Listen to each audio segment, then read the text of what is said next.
So let's begin the next chapter, classification of elements and periodicity in properties.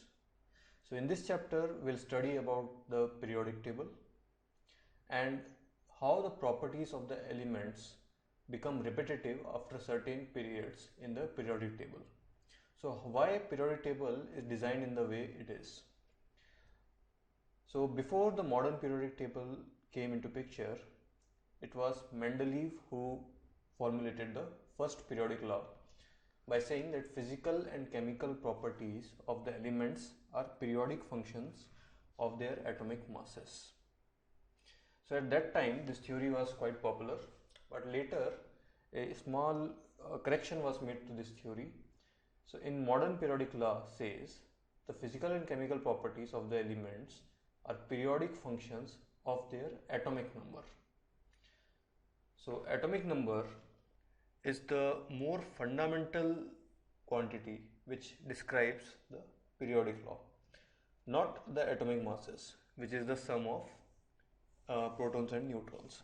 So number of protons in the nucleus, which is atomic number, that decides the properties, the periodicity of properties and classification of elements and so on. So this is how the periodic table looks like. So here the elements are placed in the order of their atomic numbers. So this is the hydrogen, which has atomic number 1. So we go from left to right and then bottom. So hydrogen has atomic number 1, then helium, which is 2, lithium 3, beryllium 4, boron 5, carbon 6 and so on. Now we will study why it looks like this, why the first row has only 2 elements, why the second row has 8 elements, why the third row also has 8 elements, why fourth row has 8 plus 10, 18 elements, then again fifth row has 18 elements. Here the elements cannot fit inside from 57 to 71, so they are taken out and written here, and these are called lengthenites. Similarly, in the last row 89 to 103, these atomic number of elements are written here. So this is your basic periodic table. So these numbers 1, 2, 3, 4, the number of groups, the vertical columns are called groups, and they are numbered from 1 to 18. So you can see 1, 2, 3, 4, 5, 6, 13, 14 and 19. The number of rows, they are also numbered from 1 to 7, and these are called periods. So first period will have 2 elements, second period will have 8 elements and so on. A period begins with the filling of a particular shell and ends only when the shell is complete. For first period, if you remember, in the first row we had hydrogen and helium.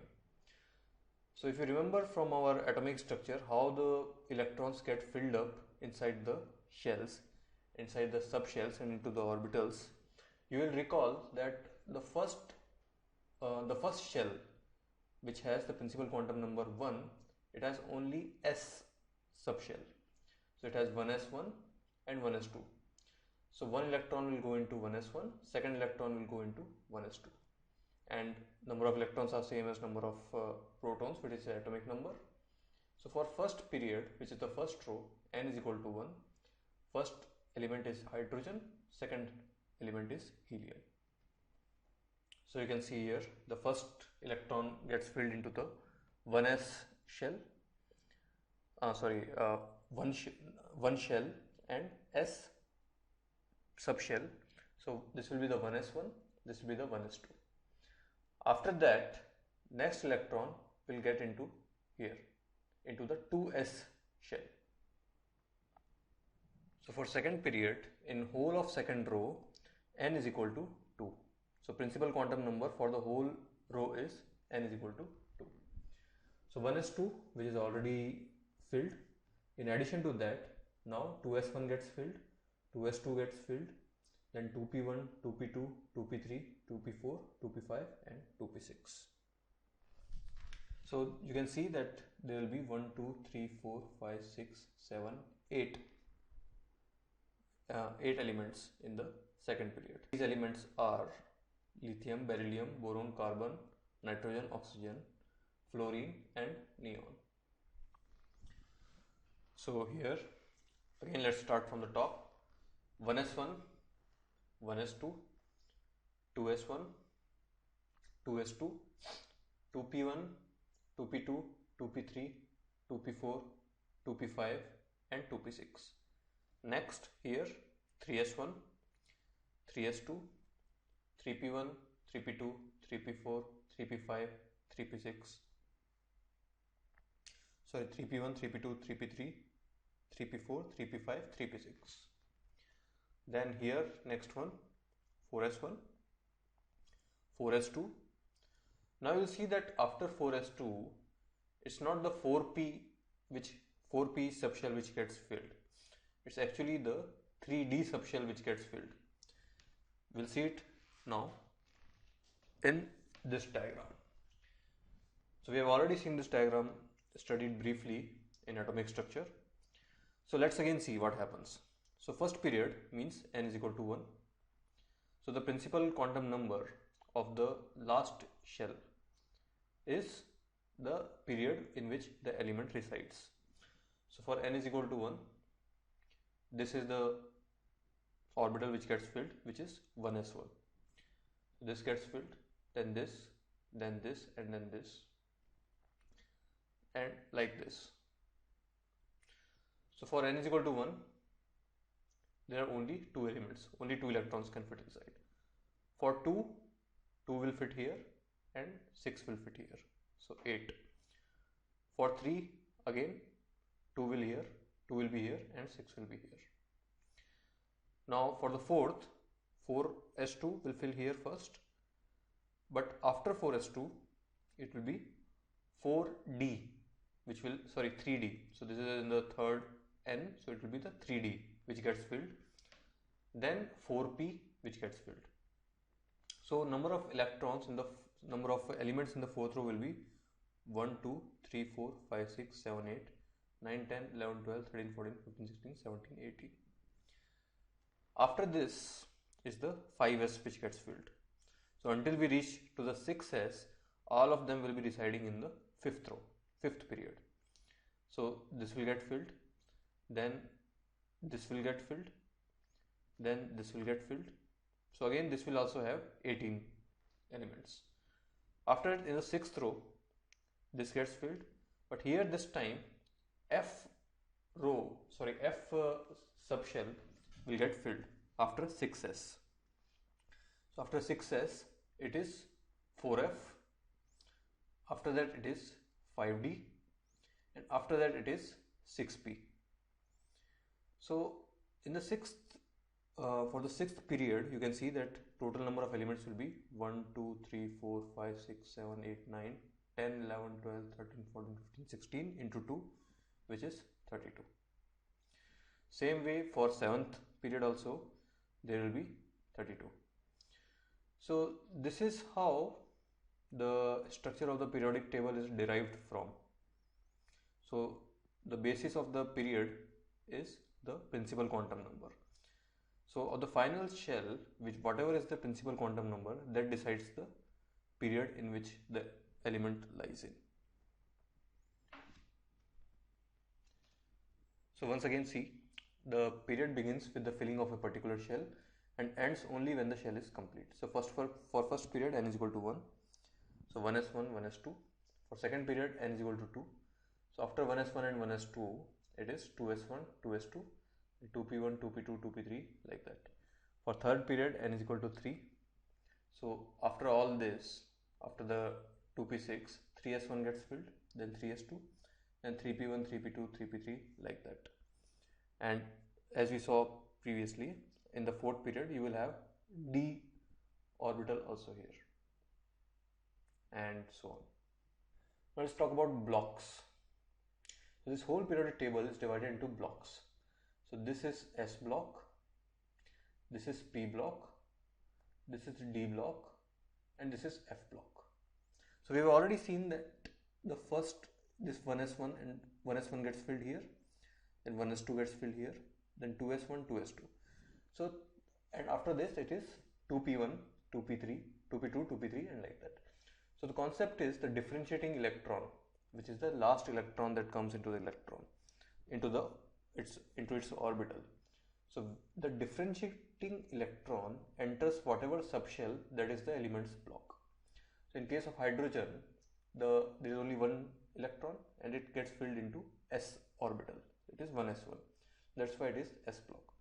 For helium also it is 1s. The last electron comes as 1s2. So it is also s block. For lithium it will be 1s2 then 2s1. So the last electron is coming into 2s1. And in these, as if you recall, it was 2p1, 2p2, 2p3, 2p4, 2p3, 2p4 and 2p1, 2p2, 3, 4, 5, 6 like that. So the last electron is getting filled into the p orbital. So that's why all these are p block, all these are s block, and here it is d block and this is f block. So this actually resides here, but we just pulled them out and wrote them in a separate row to make it easier for us to understand. So the last electron, if it is getting filled into here, here, here, here, or here, or here, or here, then it is s block. If the last electron is getting filled somewhere here, it is p block. Similarly, if the last electron is getting filled here, it is d block, and if it is getting filled here, it is f block. So noble gases are very stable gases, as you might know. They are in the last column of the periodic table. So they are noble because their shells are complete. So for example, helium, which is 1s2, it's a complete shell. For neon, these two gets filled. This is also complete. For argon, these three gets filled. So for whatever the principal quantum number we have, the last electron which enters into the third principal quantum number will be the noble gas. So for argon, this and this gets filled. For krypton, this and this gets filled completely.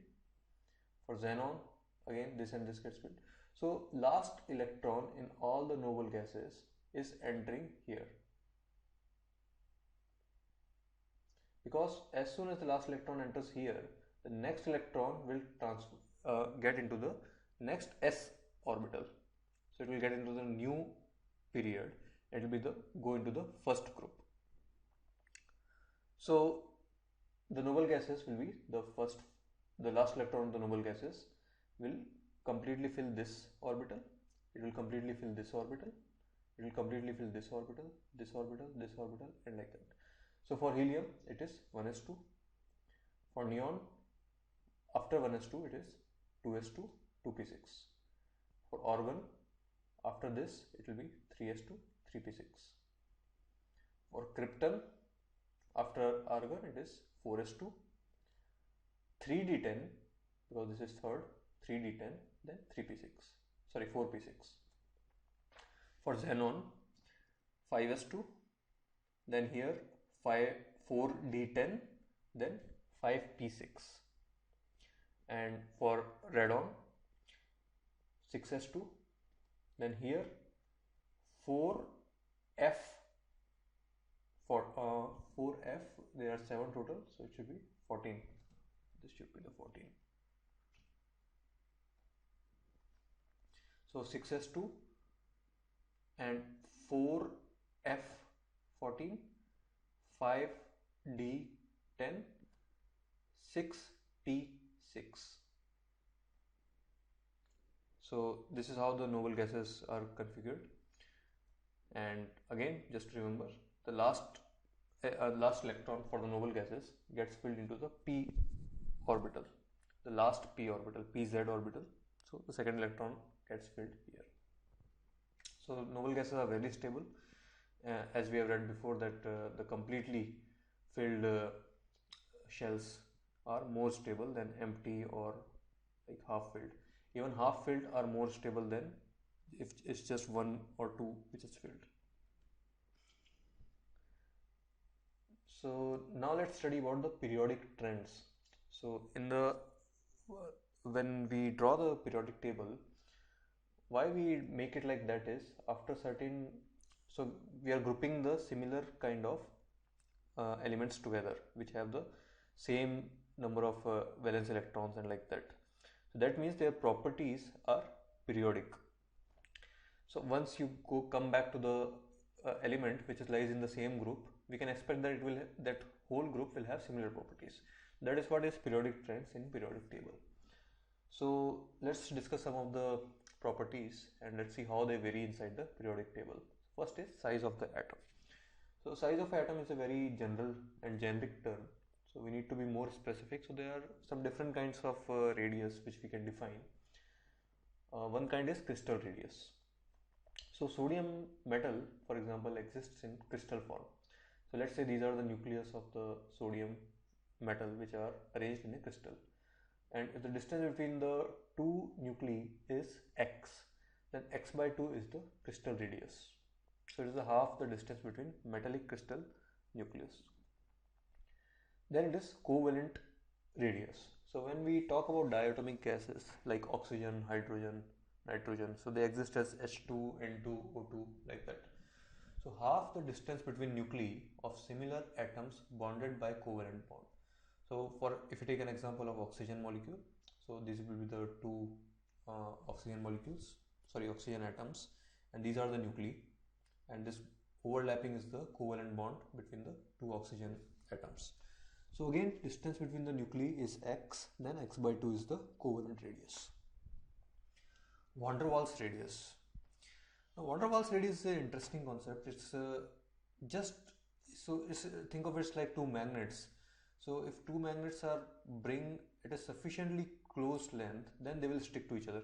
But that minimum length has to be there. So if something is more than that length, those magnets won't come together.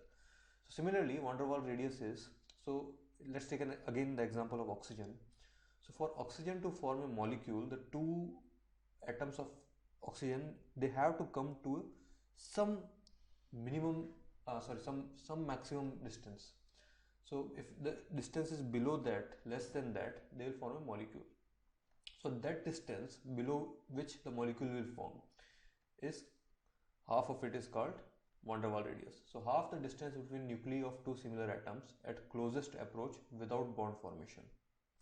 So if these two are oxygen atoms and the closest you can bring them together so that the bond is not formed, so that distance between the nuclei divided by 2 is called the Van der Waals radius. So needless to say, Van der Waals radius is definitely bigger than your covalent radius. So atomic radius, as we move down, we can imagine that as the principal quantum number is increasing, size of the atom is increasing. So atomic radius increases as you go down in a group.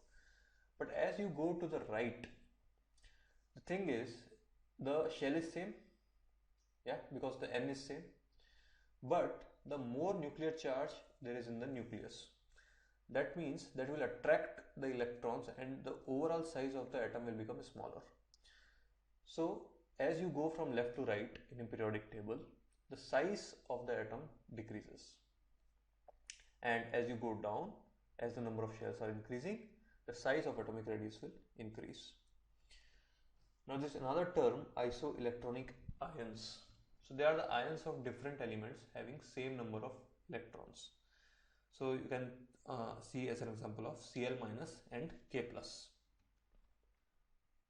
So let's get back to here and see Cl minus. So when Cl takes one electron, it will form the configuration of argon. And if K, which is just after argon, if that loses an electron, so K plus will also have the same configuration as argon.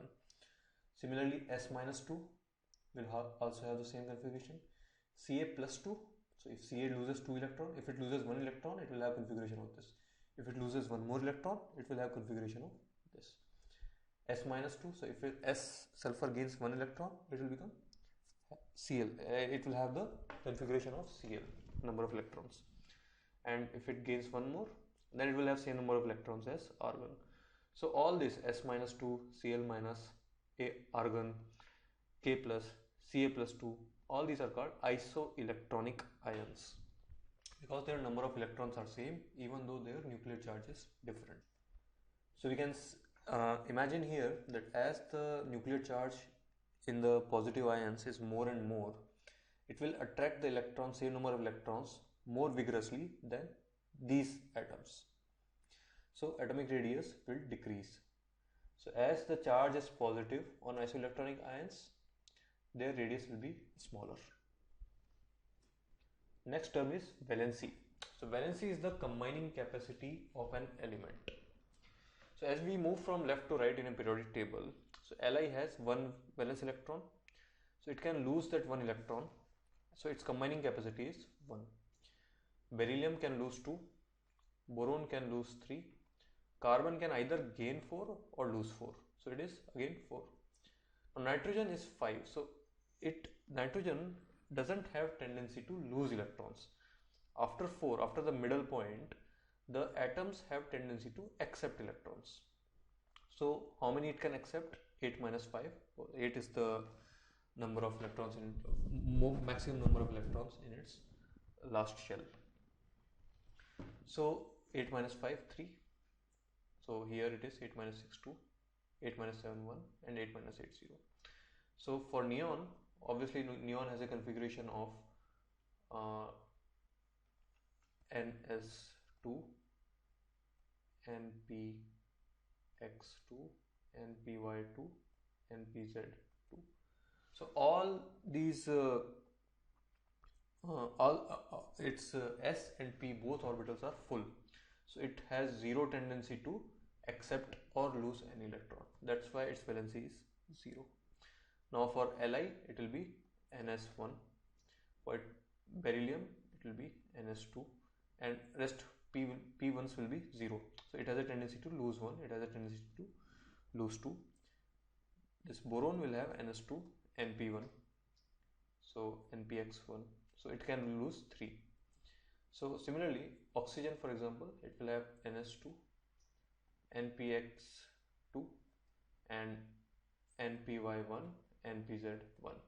So it can gain those 2 electrons and it will become Ns2, Npx2, Npy2, Npz2. So the combining capacity of an element is its valency. So it depends on number of electrons in the valence shell. So it's for the ones which appear before in the periodic table, it is the same as number of electrons, and for the ones which are appearing later, it is 8 minus their number of valence electrons in a group. So as you go down, all of them in the periodic table will have the configuration of, let's talk about the group number 1. So everyone will have Ns1 configuration, hydrogen, then your lithium, like that.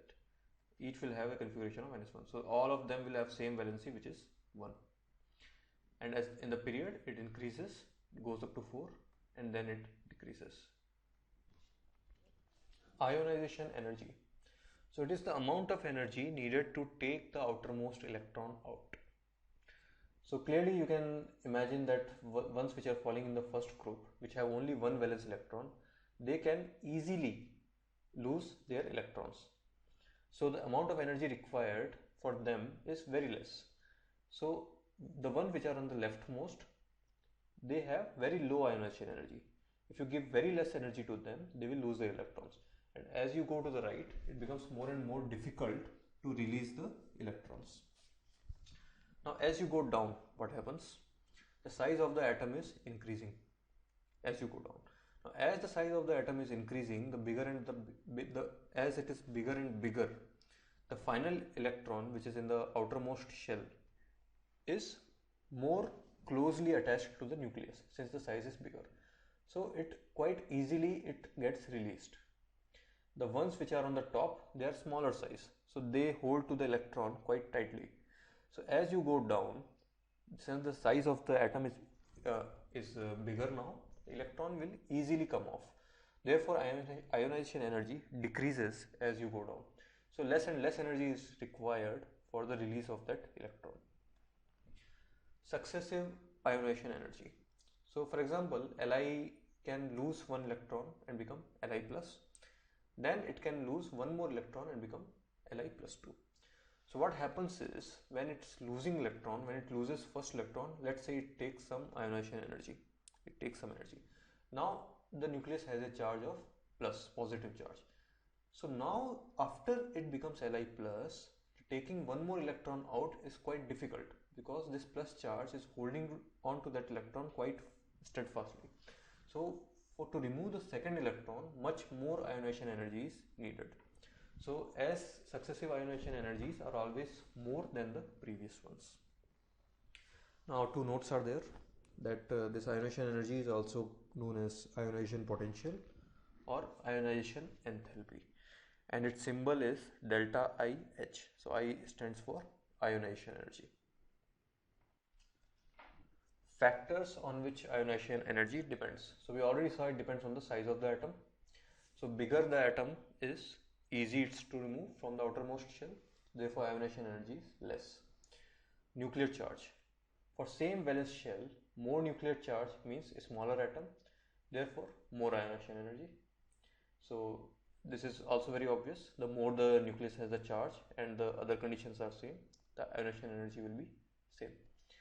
Third is screening and shielding effect. So in the it's written as Z effective, which is Z minus S. S is a screening constant. So what happens is, the electrons which are surrounding the nucleus, the inside electrons, they shield the outside electron. So when they shield the outside electron, so let's say this is the nucleus and this is your electron cloud, and so this electron, there is one electron which is the valence electron here. So these electrons which are nearer to the nucleus, they will act as a shield, and effective nuclear charge for this electron will be actually much less. So it's easier for this electron to jump out if the screening is good. So screening effect depends on the number of inner electrons, and if other factors remains the same, then more screening means less ionization energy. More screening means this electron can jump out easily, that means the ionization energy is less. Penetration effect of electrons. So for a given n, the probability of finding an electron near nucleus decreases with L.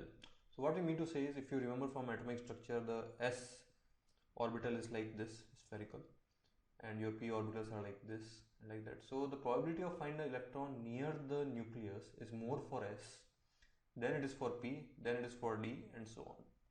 So if the n is same, so we are talking about the same period. So in the same period, the S orbital, if the valence electron is in S orbital, the ionization, it's harder to remove it from there as compared to P, D and F. So ionization energy of S is greater than P, greater than D, greater than F. So S is closer to nucleus, so more difficult to remove. P is little further, so easier to remove, and so on. Electronic configuration.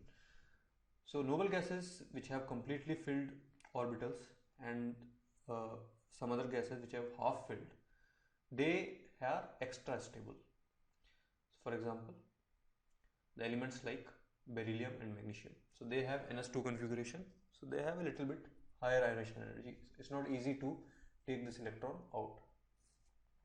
The noble gases which have filled NS2 and NP6, so for them also it's very difficult actually to take the electron out. That's the completely filled. This is just partially filled, but that is completely filled. Elements like nitrogen and phosphorus, so they have the configuration of NS2, NPX1, NPY1, NPZ1. So all these three orbitals of the P subshell are half filled. So even half filled is quite stable. So they also have higher ionization energy.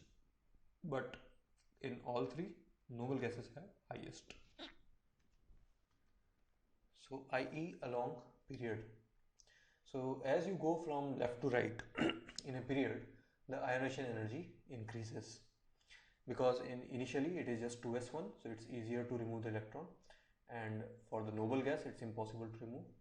And this fluorine, for example, has the configuration of 2p 2px2 2py2 2pz1. So it has a tendency to actually gain electron, not to lose it. So that's why ionization energy is higher. So there are two exceptions here, beryllium and nitrogen, and they have a little bit of higher ionization energy unexpectedly. The reason is same, which we discussed before. They both have half-filled orbitals. Nitrogen has half-filled and beryllium has NS2, which is fully filled. So that's the reason these two have slightly higher ionization energies. Along the group, so as you go down, the size increases, therefore IE decreases. So this is consistently, so the bigger atom, and there are more shielding electrons, so both of them contribute to the ease of removing the electron. Electron gain enthalpy. So we studied about the ionization enthalpy right now. So this is quite the opposite of ionization energy. So this is the tendency to gain the electron. So enthalpy change when electron is added to form an ion. For example, Cl, it gains an electron and forms Cl minus. So it's there are some notes here. So kind of opposite of ionization energy. So it's a measure of ease of how electron is added. So how easy it is for electron to add. However, it's described as negative. So because the energy is released on adding the electron, that is written as negative. So more negative the enthalpy, that means the electron is easily added. So once again, the energy is released, then we say electron gain enthalpy is negative. So energy is released, that is a good thing. So the more energy is released, that means it's easier to add an electron. That means the negative is more. So more negative means the electron is easily added. So you can think of it like this, that noble gases have highly positive electron gain enthalpy. Positive means they don't release any energy.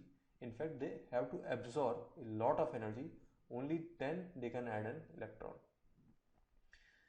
Electron affinity. So there are two more terms, electron affinity and electronegativity. So both these terms are also about the ease of adding an electron. So electron affinity is a similar measure, but it's more positive means easily added. So it's kind of opposite in the sign of your electron gain enthalpy. So in electron gain enthalpy, if it is more negative, that means the electron is easily added. But in electron affinity, if it is more positive, that means it's easily added. So electronegativity is also one of the measures. So it's a tendency to attract the bonded shared electron. So in a covalent bond, for example, A and B are two atoms and there is a shared electron pair in between them. So you can see that A has a tendency to attract this electron pair more than the B. So we say that the electronegativity of A is higher than that of B. So electronegativity is a tendency to attract the bonded shared electron. So all these electron gain enthalpy, electron affinity, electronegativity, they vary similarly in the group and in the periods in the periodic table. That's why we have combined it together. Successive electron gain enthalpy. So just like we studied the successive electron losing, so what happens, how much ionization energy is needed on successive electron or losing of successive electron. Here it is successive electron gain enthalpy. So O, for example, it gains one electron, becomes O minus, then it gains one more electron, becomes O minus 2. So for the first transaction, the electron gain enthalpy is negative. That means energy is released, which is a good thing. But once the energy is released, now O has a negative charge, net charge is negative. So now to attract another electron to become O minus 2, you actually need to add energy, because it's difficult to bring that electron near to the already negative ion. So first electron gain enthalpy is negative and the second one is positive. Finally, symbol is delta EGH. So for the ionization energy, it was delta IH. For the electron gain enthalpy, it is delta EGH. Again, EG stands for electron gain. Factors on which electron gain enthalpy depends. So nuclear charge, if the charge is more, it's easier, the atom is smaller, therefore it's easier for it to attract the electrons, therefore enthalpy will be more negative. So again, to revise, more negative means it's easy to attract an electron. Atomic size, if the size is bigger, it's difficult. therefore it is less negative. Electronic configuration, so half filled and completely filled are again quite stable, so they will need quite positive enthalpies. That means the energy needs to be given. As the atomic size, the bigger the size, less it is. So as we go down, the size is bigger, so it is less negative. And as we go from left to right, the tendency to absorb an electron is more and more. Therefore, it's more negative as you go from left to right. So there are some trends. So there are some exceptions. For example, chlorine is more negative than fluorine. So if you see in the periodic table, fluorine comes first and then chlorine. So if we follow this principle, the chlorine should be less negative. But in actually, chlorine is more negative than fluorine. That means chlorine has more tendency to attract an electron. Why? Reason is fluorine is very, very small, and since fluorine is very, very small, the electron cloud around the fluorine that repels the electron which is trying to come near it. So this electron cloud, which is in a very small atom of fluorine, that will repel this electron, and that's why the enthalpy for chlorine is more negative than fluorine. So chlorine has more tendency to attract an electron than fluorine. It's positive for nitrogen. So again, this nitrogen has the half filled, which is quite stable, so it needs energy in order to gain an electron. So it is, if it needs energy, the enthalpy is positive. Halogens are most negative. So halogens are the penultimate group, which is chlorine, fluorine, chlorine, and all that. So they only need one electron to achieve the noble gas configuration.